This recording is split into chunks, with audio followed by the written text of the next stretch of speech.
to or pass to your parents, somebody. Yes. That treated? Okay, if the $10,000 is in your account for a day and then it's passed to your parents the next day, that's an FBAR filing requirement. Okay, that definitely is. Okay. Yes. Let's say I transfer like $10,000 to my Indian account, Uh-huh. and from there I transfer to another 2-3 accounts. Okay. Okay, but so everyone, so the maximum will be like 10, 10, 10. So do I have to say 30 in my? That would be, if it was at one time, so at one day, on one day, if there was 30,000, then you would report 30,000. No, not one day. Let's say I transfer today 10,000. Tomorrow I transfer from that bank to other bank. Okay, that would be the same 10,000. Yeah. But you would report both accounts Oh. because each account had $10,000 in it.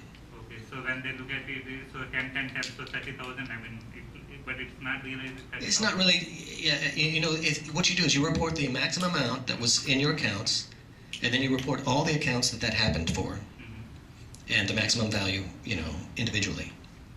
Yes, The law there's has a, been around from 2003, right? pardon me? The law has been around from 2003 or something like that, right? Actually, it's been around since the 70s. Okay. Since 72 or 73, I think. It's saying that it was back in the 70s, Uh-huh. so it's 30 years now. Yes. And for me, it's been 10 years that I have never done FBAR. Right. And if I decide, like, okay, in 2011, I want to start filing my FBAR, Mm-hmm. how would I justify, like, if I have to justify IRS saying that I sent money in 2003, 2004, how do you do such kind of things? Yes, it's difficult. We actually do that. I mean, we've done that. Pardon me? So we have to go back all the years from the day Well- we have sent, or can we justify 2011 saying that this is when we found out? Like, Right, just right. back to- So the amnesty program goes back 7 years. For some people, we actually went back further for other reasons. Okay, so for the amnesty program, it goes back 7 years. But if you report, say, 10 years, even though you're only required to report 7 on the amnesty, that's going to be probably something in your favor that the person who's looking at your case is going to judge. So the way this FBAR stuff works is, you know, we put together your fact pattern, we file returns that need to be filed. They go to Washington, and then some person judges in Washington, okay, we accept this guy into the program. After that, we send the same stuff that we sent to Washington, we send it to Austin, and then they process everything further.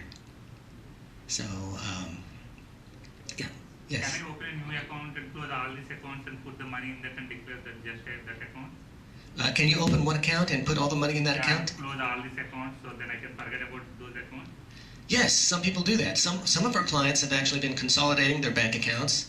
Some of them have been just closing them because they don't want to bother with FBARs. Okay, but you have to remember your FBAR rules. If somebody's holding an account for you in your name, but I mean if it's in their name but it's for you, that's still an FBAR filing requirement. But if I close the account, I don't have to report it, right? Right. So, Yeah. If you close the account and you don't have any accounts in, you know, that are in for your benefit. $10,000 doesn't matter whether he consolidates or not. He still has to report, I believe. Excuse me. Say that again. If he consolidates all of his bank accounts into single one. It makes it easier easier to do the FBAR. But I think what his question is, he doesn't want to report. no, I will report just one account. Yes, it makes it a lot easier if you just have one account to report the FBAR. But Okay. how does it work on one time you're reporting a higher chunk of money? If at one time you report like okay, so this is a good question. This is something that worries some of our clients. Okay, if they didn't have any foreign bank account reporting, and all of a sudden there's $100,000 that goes in there, and what do we do? Well, there should be some clues as to where that $100,000 came from. It's possible to get $100,000 from an inheritance and get it tax-free.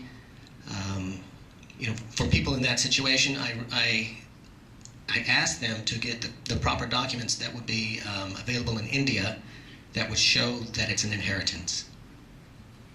So the IRS is full of people, and I bet you there are some Telugu operators and auditors, excuse me, that speak your language, and they may be even from the city you come from.